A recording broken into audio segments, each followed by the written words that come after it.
So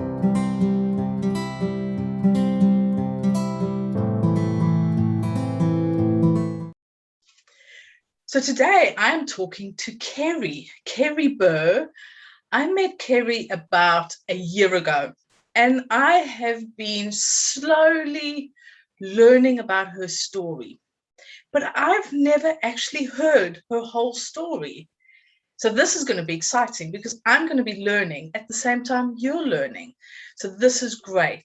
And when you have conversations with people, they drop in a little bit here, they drop in a little bit there, but you never get the full story. So when I decided to create this Stories to Inspire, one of the first people I messaged was Kerry. I know a little bit about your story. What is it? So welcome, Kerry, and thank you for being here and sharing your story with us. Well, thank you, Natalie. Thank you for inviting me. I'm rather excited to be doing this, actually. So, as I said, we've known each other for about a year, and I've heard little snippets about a marriage and about relationship breaking down. But let's go back. Let's go back to what started you on your journey to getting you where you are now, which I'm sure is very different to what you envisioned. Well, it kind of is and isn't. I never actually envisioned experiencing some of the things that I have experienced throughout my life. But I've always had a passion for helping people.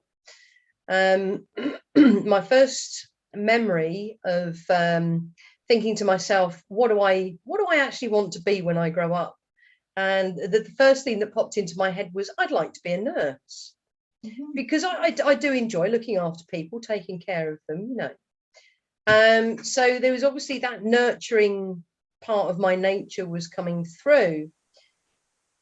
And then, of course, I realised that I couldn't deal with vomit, other people's more than my, well, as well as my own, but it was like the, so when I gave up on the idea of being a nurse. And then I've always had a real passion for music as well. It's been a huge part of my life, not just listening to it, but learning to play different instruments as well. You know, not brilliantly, but enough that I could carry a tune. So, what instruments do you play? Well, I say the first instrument I learned. The first instrument I was taught to play was the recorder. Aren't we all taught that at school? Yeah. And strangely enough, I found it quite boring, but it was one of those that I was rather good at. So I kind of got roped into playing as part of the recorder group at school, you know, primary school and secondary school. But it was all good. So the first real instrument that I started to learn was the guitar. I really, really wanted to learn how to play the guitar. And my parents bought me a guitar for, I can't remember if it was Christmas or my birthday. The two are so close together that I forget which one it was. And they paid for me to have some guitar lessons, which was awesome. I think it drove them a bit mad, but anyway. And then I also, the one that drove them more mad was when I started learning the violin at the age of 7. I think many a parent can feel sympathy for your parents there. Yes. But do you still play an instrument now? Well, no, because I don't have any musical instruments at the moment, unfortunately. But if we go back to prior to that, I consider myself more of a percussionist. Because I remember at the age of around about 4 or 5, I was given my very first LP. Anyone remembers LPs? Well, they're out now, aren't they? That vinyl, it's all the rage now. And it was a Wombles album. And I can remember organising the cushions around the sofa and finding the thickest pair of my mum's knitting needles that I could find and using those as drumsticks. And I literally taught myself to play the drums. When I was, probably a bit older than that, 13, maybe 13, I joined the Guides. And the only reason I joined the Guides was because I wanted to join the affiliated Scout and Guide marching band. A friend of mine belonged to them, and I used to go and watch them practice on a Saturday morning. And I decided that I wanted to be a part of it. So I had to join the Guides first, and then I joined the band. And then the following band season, which would have been September, the start of the new school year, I was allowed to go in and play with the main band, because they had a learners squad. And they put me on the bugle. And I can play a bugle, but That I must didn't be want to play all the bugle. your recording days, your recorder days has paid off to get you on the bugle. Well, I think they put everybody on a bugle, but at the time, because I wanted to play a side drum, that's what I wanted, and they didn't have any girls on a side drum. You know, that they had girls in the percussion section that played like the tenor drum, or you played a bell lyre, you know, like the upright xylophone type thing. But I wanted to play a side drum. And I had to prove to them that I could already play, and that I didn't need to go back to the learners squad to learn how to play the side drum. All I needed to do was to learn the parts. So they reluctantly allowed me to do that. And as time went on, I must have spent a good 9-10 years, if not longer. In fact, I think it was 14 years with the band. Taking part in many competitions around the country. So this was like a marching band? Yeah, that's right. We would learn a new repertoire of music for you know, that would last for a set period of time, and then we'd be taught pattern marches. So we did displays, basically musical displays. Wow, I've always seen them, but I've now met somebody who's done it. There you go. You see, yeah. And I went from being a member of the side drum rank to lead side drummer, to becoming the percussion instructor, and actually still playing with the band whilst I was instructing. And we'd go to competitions and we'd win, you know, percussion cups, you know, cups for the best percussion section. Two of the biggest achievements at that time of my life were the very first competition we'd take part in each year was held at the Royal Albert Hall. And it was always a very nerve-wracking experience waiting in the bull runs to march out onto the stage and then down into the arena in front of all these people. And of course, it was, the acoustics in that place are amazing, but you've got to get it just right. Otherwise, it just sounds like a mess. And there are two different organisations, or there were at the time, it might have changed now. There was the British Youth Band Association, and there was also the Traditional Youth Marching Band Association. Well, our repertoire was very much traditional. So the British Youth Band Association is very much more like the American style show bands that you have. So all the valved instruments, and although they're marching, they're doing like dancing moves as well. So you've got colour whatever they are, field marshals and the like. So you did this until your mid-20s? Yes. And was it quite a big thing that you were playing a side drum as a girl, essentially? Or did it become more acceptable? To begin with, it was a big thing. You know, I mean, we're talking the 1980s here. So, you know, this kind of like equality thing and sex discrimination was hovering. It was there on the sidelines waiting to leap in. But yeah, so our competition at the Royal Albert Hall was run by the British Youth Band Association. There were 4 different classes, depending on your level of competency, ability, whatever. And for several years, we'd been competing in the championship class, which was one down from the national class, which was obviously the top class. And this particular year, we were competing in the national class. And we were competing against all sorts of other brilliant bands. And I'm going to drop a name in here. One of them was the Bristol Unicorns, and they were absolutely amazing. They sounded like a walking orchestra, is all I can say. You know, they were fantastic. And anyway, so we'd kind of gone in thinking, oh, well, you know, we're not going to win anything. First competition of the year. We're in first competition in the national class. It's the Albert Hall. We don't normally win a great deal at the Albert Hall because we're traditional rather than American style. So I think we went in fairly relaxed. And this was my first experience of actually doing something and being relaxed about it. And we absolutely played our socks off. We marched into the muster at the end of the day, you know, the awards ceremony. And when they came to giving out the awards, announcing the winners for the different sections in the national class, there was like awards for everything, you know, best wind section, best percussion section, best drill and deportment, best turnout, blah, blah, blah, you name it. So we came first in. We had the best drum major. He's the guy that stands at the front and throws that twirly stick up and catches it and basically leads the band. You know, he was ace. And then we didn't win anything for a little bit. And then we won best percussion section. So it was like, whoa, I couldn't believe this. And then we didn't win anything else after that.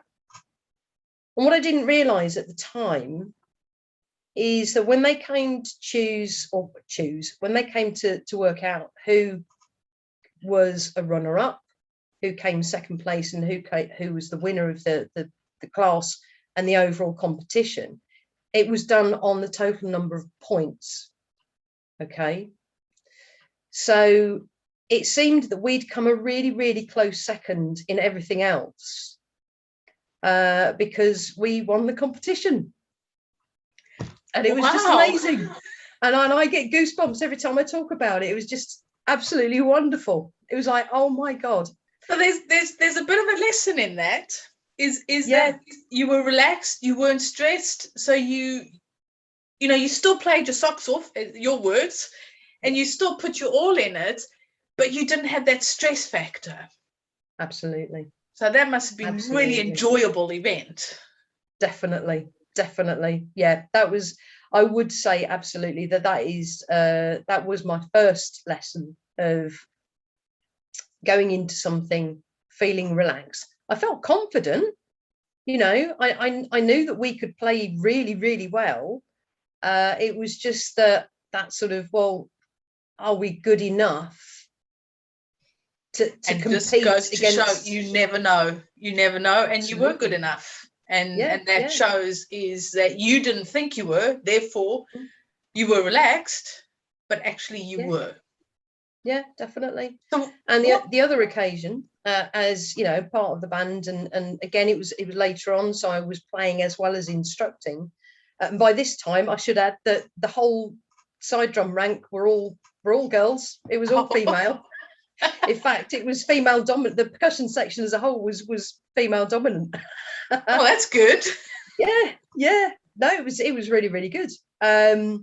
We got invited to take part in an international youth band festival, which was being held down in southwest Germany.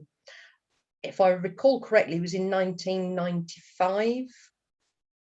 And it was towards the end of May. So it incorporated our Whitsun bank holiday weekend.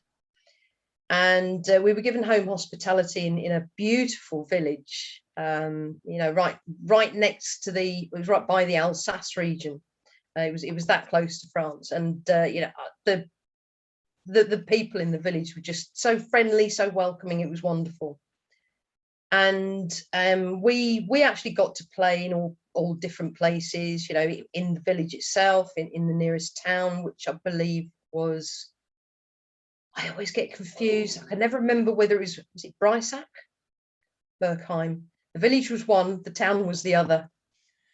It was a long time ago. Anyway, again, fabulous places. We even went and played in Freiburg, one of the main cities in the area. And we, on the Saturday evening, we had to go and play in a school hall. We were the only marching band taking part and we were the only band from the UK taking part. So when we actually played this particular evening in the school hall, we had to march in up onto the stage and then literally play our repertoire, but standing static. And we didn't realise until the end of that evening that the whole thing had been a competition, and they presented us with the gold medal. We thought it was just a festival. We were there to enjoy ourselves, which of course we did. So once again, we were relaxed.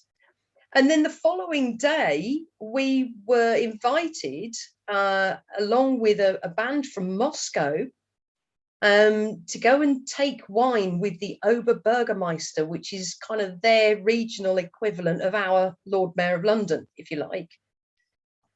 So we went into his chambers, and the wine came out, so we all had to take wine with. I'm assuming you were of drinking age at this point. Yes, absolutely. Yes, I was in my 20s at that time. I think it was well and truly in my drinking age.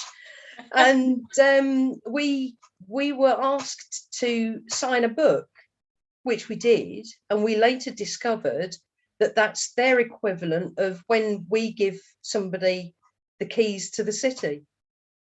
So it's quite an honour to have been part of this, and to have this experience all through just wanting to play the drums. Yeah, absolutely. With one of the biggest things for me, I think, for my time with the band, it wasn't just the music. It was the fact that I was fulfilling a desire to teach, educate, help, encourage. And I would use my time. I would quite happily use my time and spend it with individuals who were perhaps struggling a little bit with certain parts, So I enjoyed that, and I would never ever turn around to somebody and say, that was rubbish. I'd say to them, that's really good. It's really coming along well. Just keep practicing that, and eventually, it'll be second nature to you, but you're doing really, really well. So in a sense, I suppose I was kind of coaching at that time. Yeah, and helping, and as you said, being part of something. So why did you stop? What happened that made you leave the marching band, or was there like a limit to your age? I don't know much about marching bands. No, there was no limit to the age as such. I mean, there came a time, I was married at that point, and we lived a half an hour's drive away from the town that we grew up in, which is where the band practiced. And we'd also, at that time, both of us had become warranted leaders within another scout group, albeit in the same town. So we had kind of, I suppose, with working full time as well, it was a lot of time to give up, and we were finding that we didn't have an awful lot of time to ourselves to do the other things that we wanted and needed to do. So something had to give. And I think also, after experiencing a wonderful few days away in Germany at the Youth Band Festival, nothing felt quite the same after that. We got to the end of that band season, and a few left and moved on. You get new members coming in, so there was, it's constantly changing, which is never a bad thing. But my desire, my passion for it started to dwindle, I suppose. So you'd gone through the lifespan of your experience with this band, so it was time for you to move on to pastures new, so to speak. Definitely. I mean, I still follow the band on social media. They've come along in leaps and bounds since my day.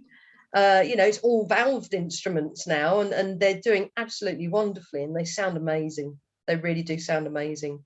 Well, that's good. That's good that they're still about and still playing their music and still marching to the drum beat. That's it, yeah, absolutely. But I think you're right. I think my time had, it had come to an end, and I think if I'd carried on, I wouldn't have enjoyed it as much as I did. I knew that I wasn't enjoying it as much as I did, and I think that was when I knew that it was time to say. And this is part of life. This is part of journeys. Things have a beginning, a middle, and an end, and then it's about being able to let go when the time is right. Even though you've had such a great time, and like you said, you ended on a high with this experience in Germany, but then knowing, okay, now I need to leave off. So where did you go from here? You're working, you're now married, you must be settling into life, as they say, when you should be, when you're in your middle 20s, middle 30s, you're supposed to be settling down and doing what normal people do, whatever normal is, but you're supposed to have, the marriage, the life, the job, and this is what you've done.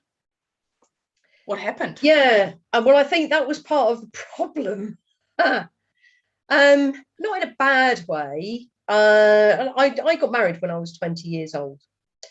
And at the time, it was what I wanted, In hindsight, looking back on it, I realised that I was probably, for quite a big part of it, doing what was expected of me.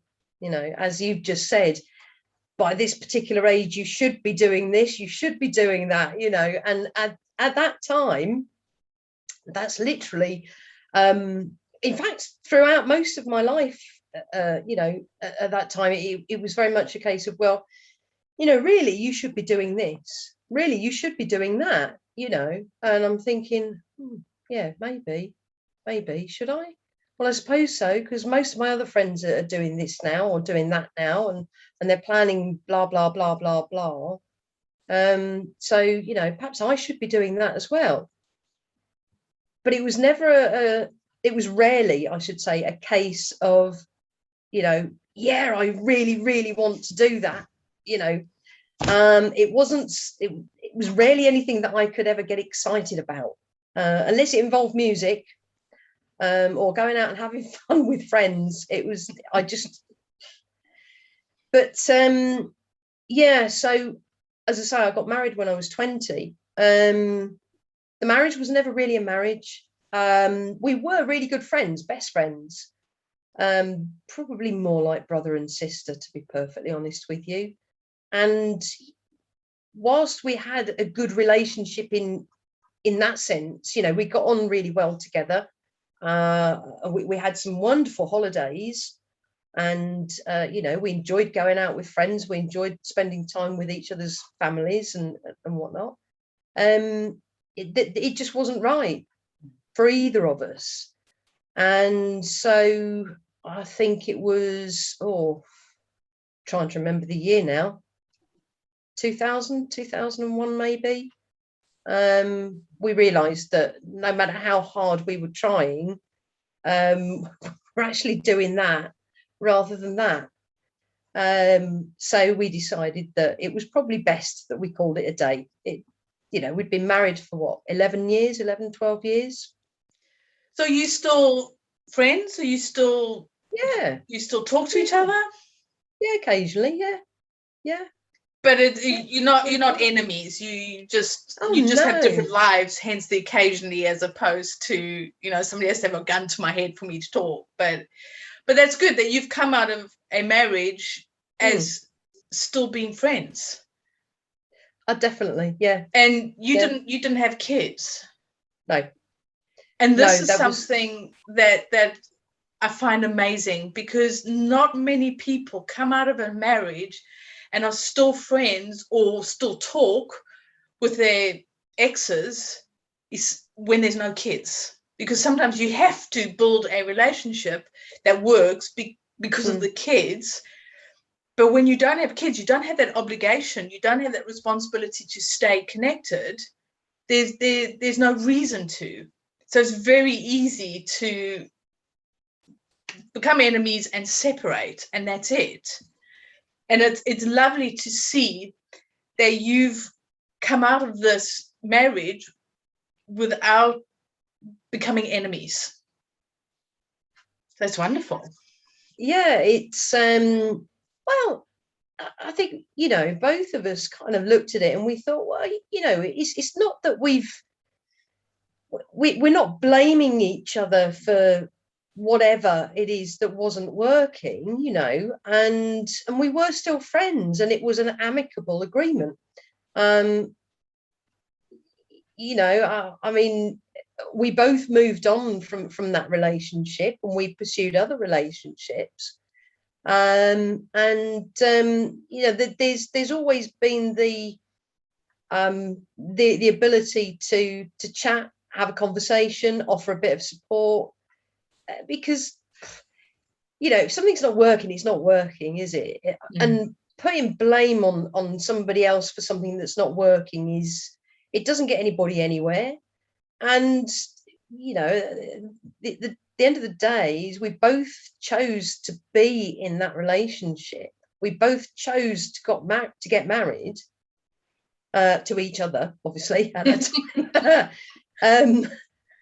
And we both chose to end that relationship. But this is wonderful, and this is something that is not, or I've not seen that often, where this process has happened. So I want to bring you to your taxi driver days, because I think it's absolutely fascinating. Is being a taxi driver? It's an experience, and of course, you were a taxi driver throughout COVID. Well, officially, yes. Well, nobody was going anywhere. No, they weren't. I mean, I kind of went out once a week, perhaps, you know, do a little bit of food shopping. That was it. What got you started as a taxi driver? Oh, goodness. Well, I grew up in Kent, and I lived in Kent until August 2007. And I was working for a company at the time, not taxi driving, something completely different. And I relocated to their head office, which is in Liverpool. I'd never been to Liverpool before. And I moved up there all on my own. And it was good. I enjoyed it, because although the people that I worked with in the head office, we'd spoken loads of times on the phone, but we'd never actually, we didn't know what each other looked like. We'd never seen each other. This is all pre Zoom days. Yes, absolutely, yeah. But you still talked on an actual telephone. That's it, yeah.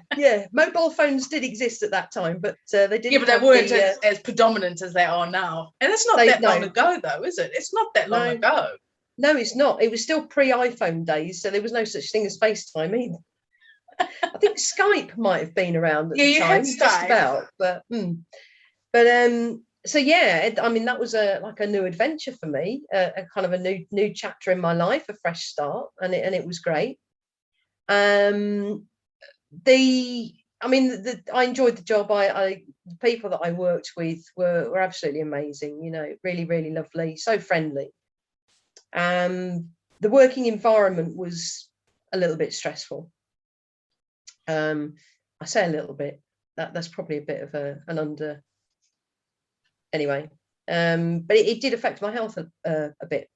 So when you say working environment, you're talking about the people, or is it the amount of work that you had to do? It was basically the fact that we were expected to do, although we worked in an office, it was a working showroom, basically, because the company manufactured office furniture, and so that was fine, not a problem. There were certain restrictions in place which made it a little bit difficult, as in, you were only allowed a certain amount of time for a break in the morning, but you had to work it out between the team who was going when, and drinks were not allowed at the desk. All sorts of essentially you were on show all the time. Yeah, pretty much. Yeah, which I nobody had a problem with. Anyway, it was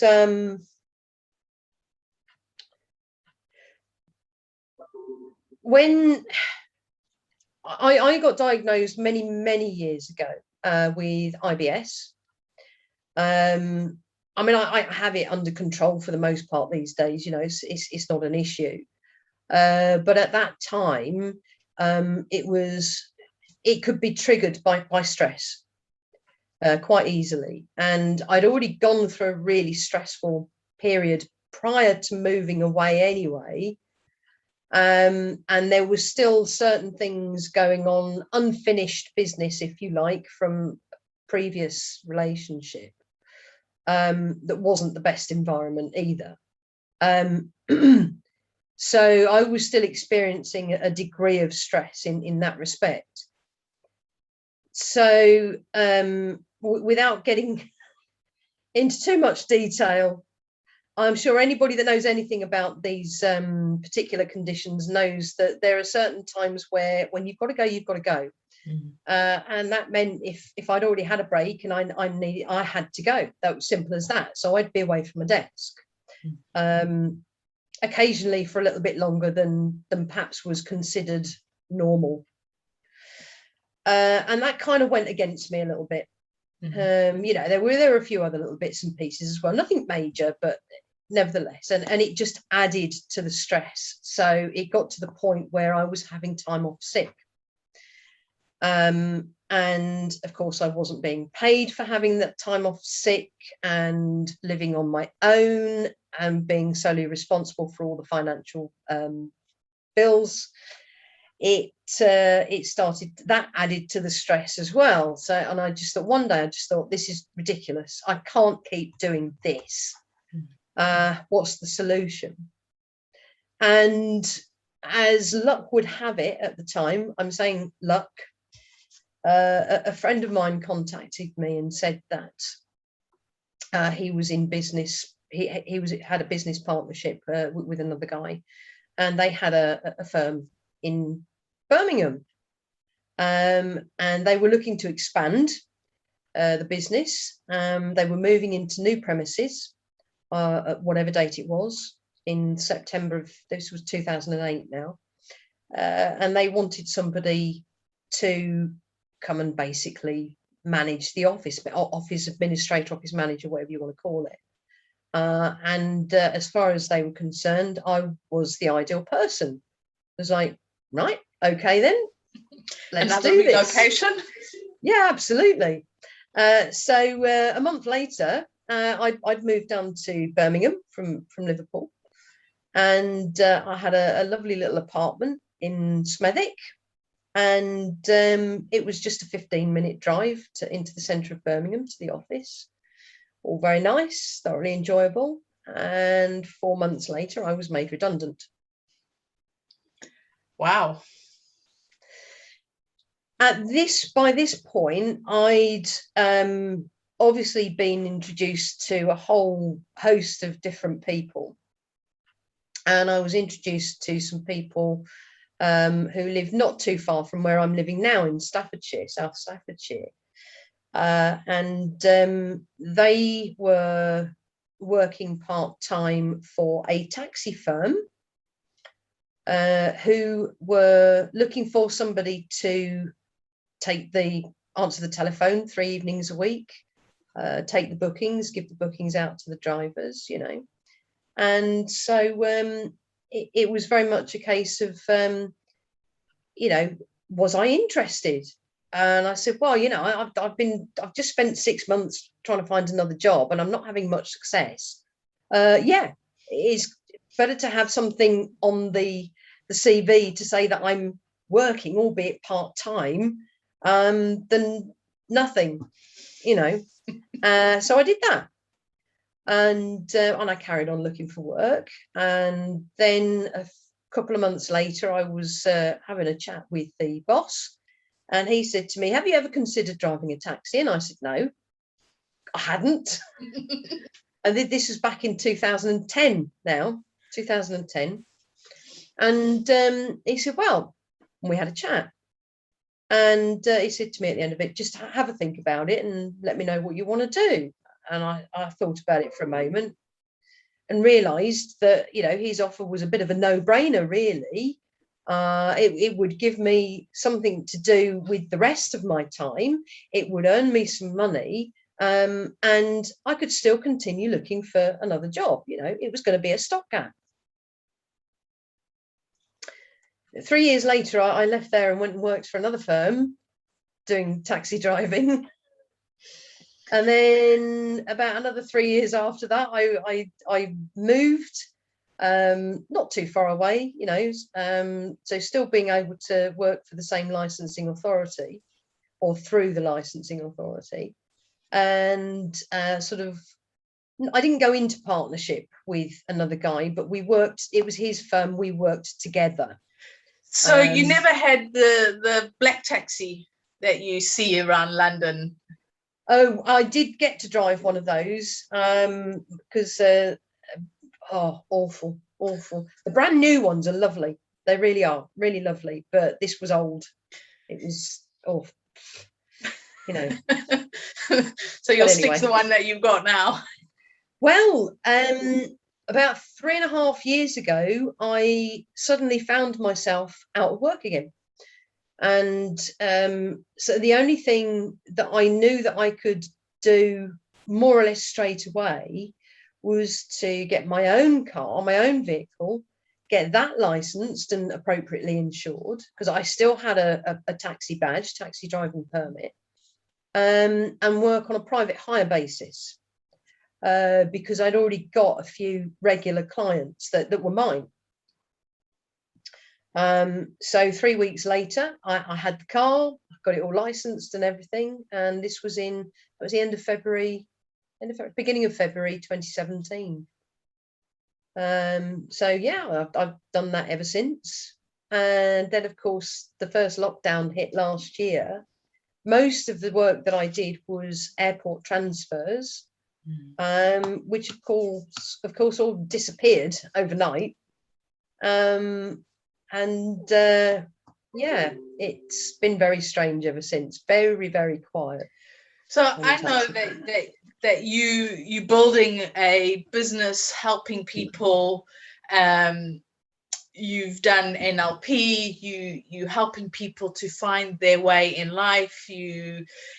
But you still doing the taxi driving as you're building your business, or has it been really difficult to build that up coming out of, all the lockdowns and everything else, that you've more decided to focus on your business and letting the taxi driving just go by the wayside?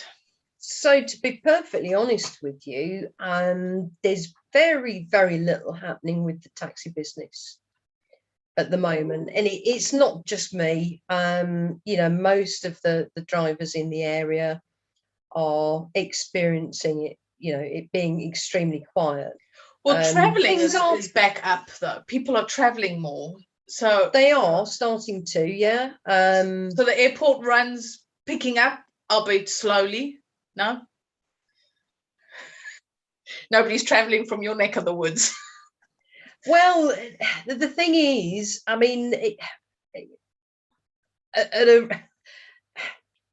I don't like to get political, but I think you can't help. It is very political at the moment. Regardless of your vaccination status, you still have to go through the PCR test process prior to traveling outside of the country. And of course, when you come back. So they have to be paid for, and they're done by private firms. From what I understand, the testing that the NHS offers is not recognised. So people are traveling within the UK where they can just get in their own cars and drive off, and that's it. Yeah. But you've already, so was it the lockdown that got you started with your business, or were you already starting with that and the lockdown just boosted it and gave you the time and the inclination to really commit to it? So we're doing what I'm doing now, the NLP and the coaching and what have you. I didn't realize that it was NLP that specifically, or coaching specifically, that I wanted to do until probably about 5 or 6 years ago. But I knew I still had that desire to be in a position where I could really positively help others. Most of my adult life, I guess I'd kind of coached people or even counselled people, be it friends, work colleagues, not in a professional way, but just that I seemed to be the go-to person for them. And a couple of friends actually said to me, it was a long time ago now, you should become a counsellor. And I thought about it and I thought, well, that could be quite interesting. I did actually receive some counselling myself many years ago. It didn't work for me. That's not to say that it doesn't work for anybody else, And when I looked at it, I thought, well, I could become a counsellor, but it didn't sit quite right with me. I thought, I don't want to be the person that somebody just sits there and talks to. And I know counsellors are more than that. They are more than that. It's not just a case of sitting and listening and whatnot. But I am very much more, I call it hands-on and more proactive. It's for me, it's more a case of, okay, I personally don't see the point in analysing a certain situation and pulling it apart and analysing every tiny little detail within that, because that takes a long time. And having gone through it myself, it can be quite painful for the person that's receiving the counselling. What I wanted to do was I wanted something that would help me help my prospective clients, patients, whatever you want to call them, move forward positively from that event. It happened. Can't change it. Can't go back and change it. It's happened. So how do we deal with that? How do we move on from it? And as I was periodically, I'd have a look online and see what was going on. And I stumbled across this thing called life coaching. And I thought, oh, that sounds interesting. Let's have a look a bit more at that then. And of course, as we all know, there's loads of different courses available online, and all of them are accredited, or most of them are accredited. Some of them you can pay hundreds, if not thousands of pounds for, depending on which organisation is offering them, and others you can get them for like 20-30 quid, and you do it all online. Remote learning, I suppose. And whilst I was looking at these, I also stumbled across something called NLP, and I thought, what's that? So I had a look at that. And once I'd finished reading, I started to feel really excited, because I thought, oh my goodness, I found two things here that actually give me exactly what I'm looking for in order to help people move forward in a positive way, and actually achieve things in their lives, and I got so excited about it. But it was still a few years before I actually was able to take action and sign up to do some studying and training, and eventually. So do you think that the lockdown, especially the first lockdown, was sort of the kick up your butt that you needed to really focus on yourself and your business, because you had got quite comfortable in taxi driving. You knew what you were doing. You had your clients. I'm assuming by this time you knew the way to the airport, and how to get from A to B.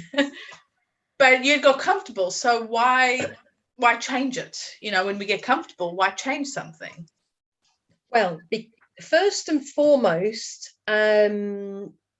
I have to say that I'd got fed up of getting up at 3 o'clock in the morning to take people to the airport, coming home, perhaps going back to bed for a couple of hours, then getting up again and taking somebody to their doctor's appointment, and coming back, and then 10 minutes later going back out and taking somebody to the supermarket. And I mean, don't get me wrong, I was very, very, very, very grateful for each and every single job that I had.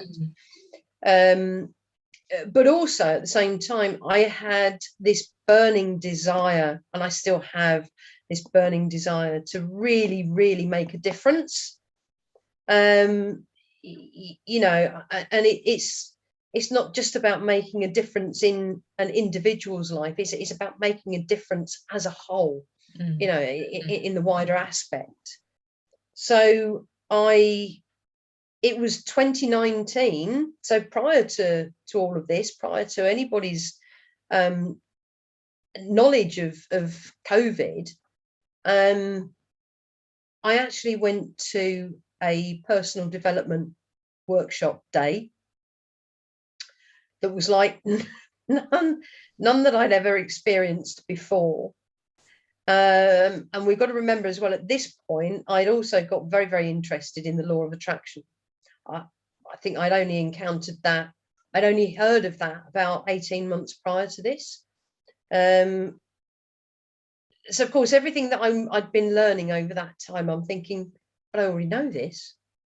How do I already know this? And bit by bit, the little pieces of the jigsaw were slotting in, and those gaps were getting smaller and smaller.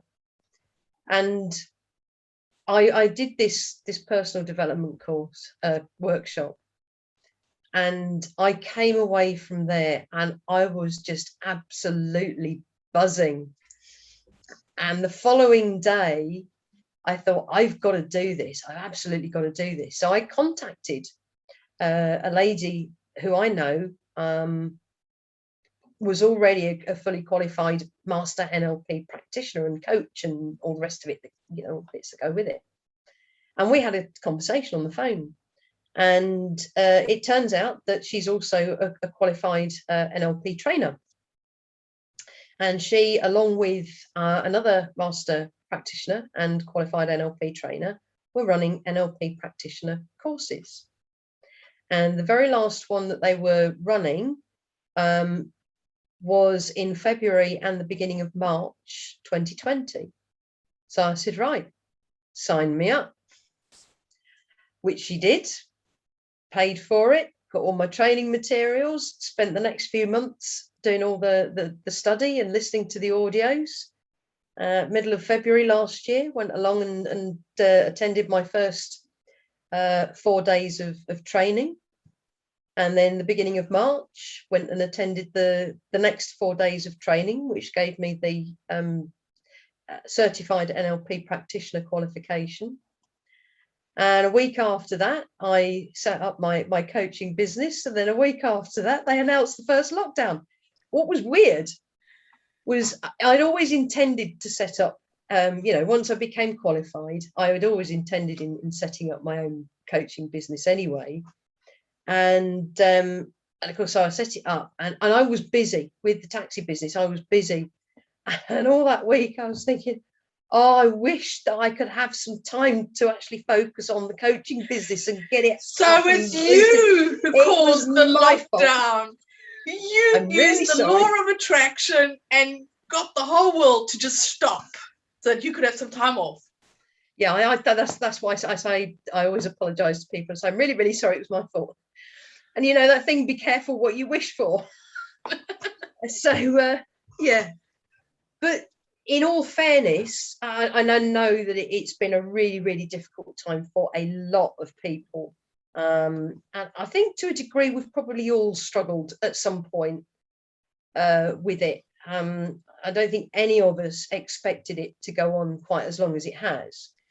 But all the work that you've put in, or the studying that you've done, has that helped you over the past 16 months, 18 months to not just survive, but to actually thrive throughout it and build your business? Because essentially you were building a business throughout all this lockdown.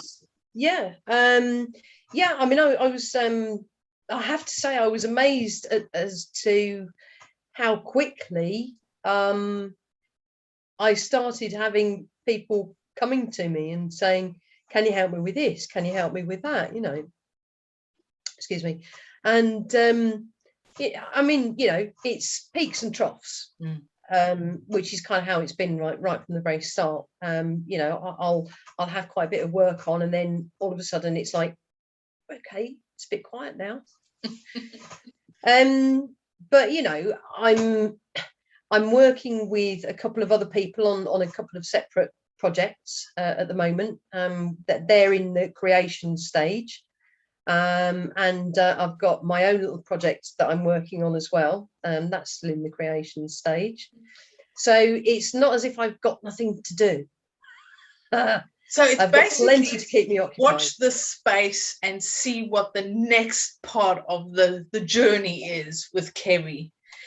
So with all this, your experiences with the band, your experiences with a marriage that grew apart, it didn't fall apart, it grew apart. A relationship that wasn't that good, and the experiences of moving to Liverpool, to Birmingham, and all these little experiences that you've had. Yeah. What sort of idea or thought or advice can you leave people with, and maybe even for yourself, as you go on with your next part of your journey? I think first and foremost, it's important to know what you want to achieve in your life.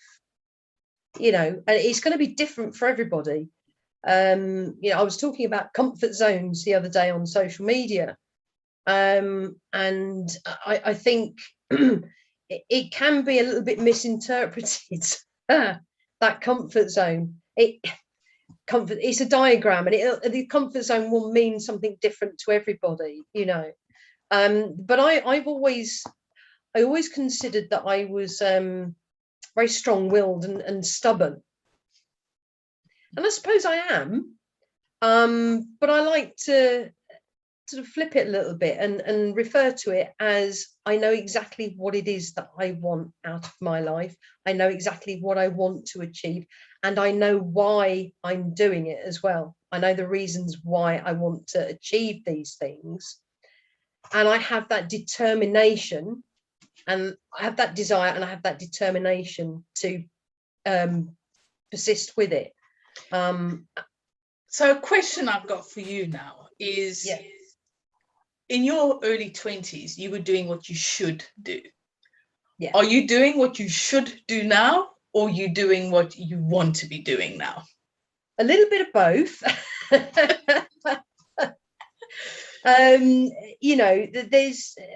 It's that stage. It's like a bit of a transition, isn't it? I'm going through that stage where I'm following my dream. I'm following my passion.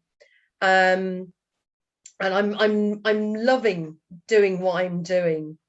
But at the moment, there are bigger goals that are a little bit further away, and they're the goals that they're the ones that are taking the work. They're the ones that each of the little goals that I've set between now and then, each time I achieve one of those little goals, that's taking me one step closer to that bigger goal. So it's still a transition process. So what are you doing that you think that you should be doing?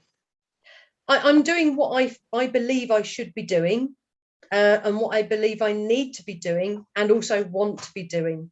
to So, but achieve you're still those doing what you things. want to be doing. You're not doing what you should be doing, which is, having that job, doing what normal people do. I don't know what normal people. Normal people. I don't know what normal people is, but Yeah, that pathway that seems to be on, and the minute you shuffle off it, which you have done, it's like, yeah, but you should be like that one. You should be doing this, and this is why I was asking: are you doing anything that you should be doing, or are you doing what you want to be doing?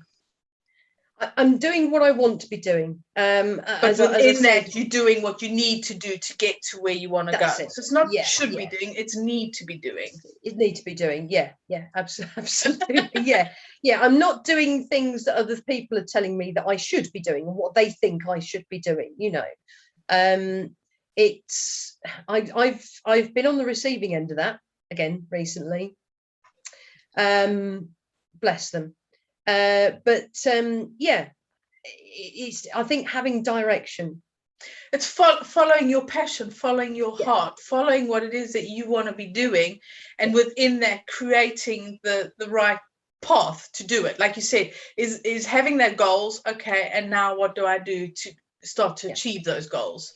That's And it, I think this is what's so powerful and inspiring, is that it doesn't matter what has happened or what's been in the past. It's following your passion, following your heart, and going in the direction you want to be going in, and not where you think you should be because this is what other people are telling you, but doing what you want to be doing. Building a business throughout, starting a business throughout, COVID lockdown, where, okay, taxing might not be a steady income right now, but it's most probably what you should be doing because this is what you've done and you know that you could do.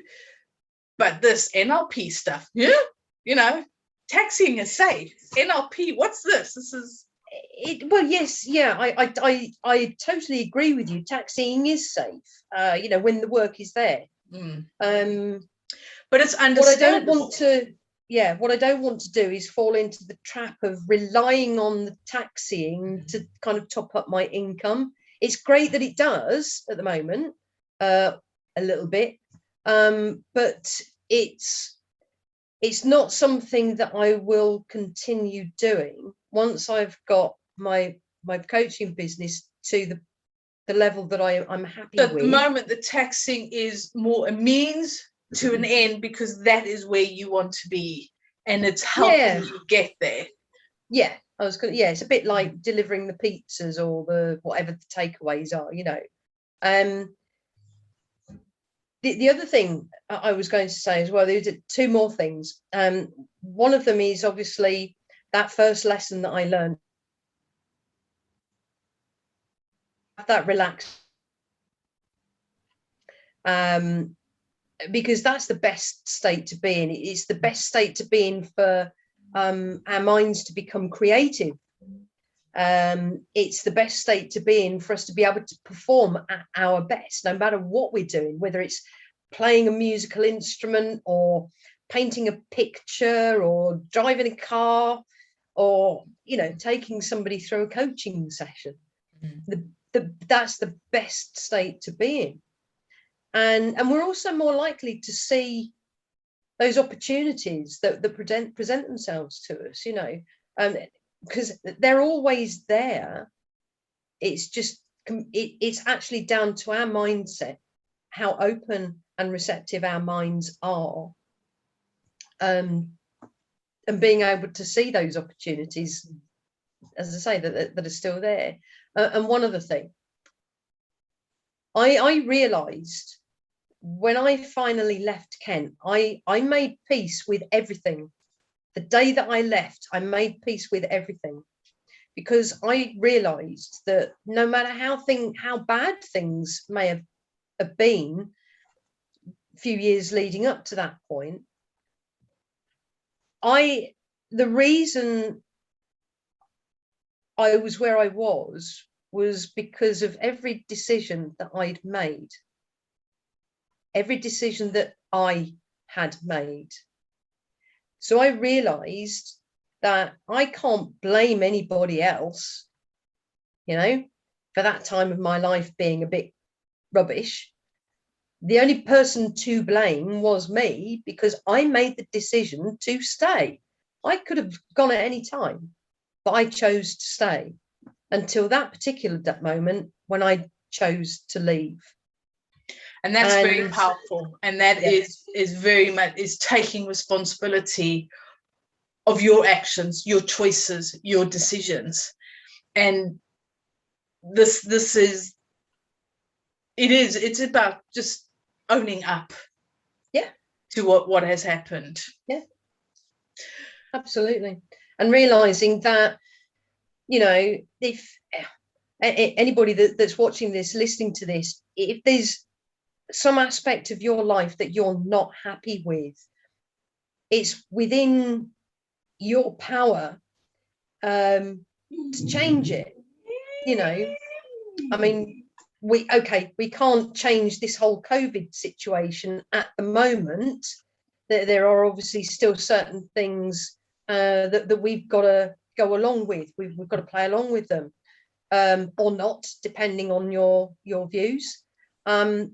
But as far as your own personal life is concerned, if you're in a job and you don't like it, you don't have to stay there.